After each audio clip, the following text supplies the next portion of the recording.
Improving internet connectivity could bring about inclusive growth and eradicate poverty and corruption in the Philippines. Now that's why tech giants want government to focus on improving connectivity. Jackie Pascual reports.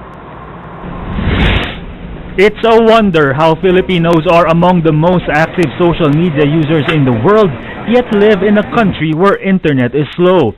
In fact, the Philippines lags behind its neighbors when it comes to internet speed. The National Competitiveness Council says the Philippines can't maintain its momentum of economic growth if it can't beef up internet and connectivity infrastructure. The economy is based on, in large part, on the ability to connect and the ability to use knowledge and information. Without technology, you're handicapped. Tech giant Microsoft and various groups unveiled an ICT Manifesto that details the problems of the IT sector and what the government can do to address the problems. No less than the president of Microsoft International, Jean-Philippe Courtois, traveled to the Philippines to present the manifesto, which calls for the revision of rules on telcos and pushes for the creation of the Department of Information and Communication Technology. Microsoft officials and other businessmen say Filipinos, even those in rural areas, must have easy access to affordable and reliable internet. The demographic of our population in this country is trending towards the younger ones.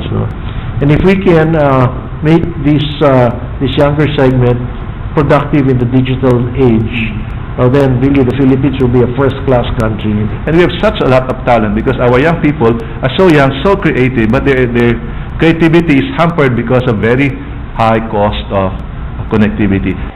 One reason for the slow internet and poor tech infrastructure are the country's politicians, many of whom still live in the analog age and are not knowledgeable about the tech industry. This says Professor Eduardo Araral of the Lee Kuan Yew School of Public Policy in Singapore. This is the reason Filipino politicians don't focus on the issue. He says the government must prioritize improving internet infrastructure, which will then affect poverty, unemployment, and even corruption.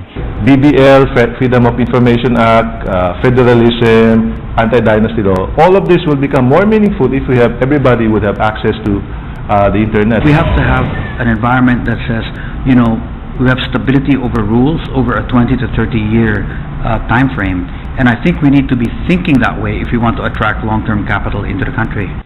Improving infrastructure must also include increasing cyber security, making online commercial and government transactions safer, and encouraging Filipinos to participate more in government, aiding in tax collection, lessening bribery and red tape. The Philippines has been branded as the social media capital of the world, the texting capital of the world.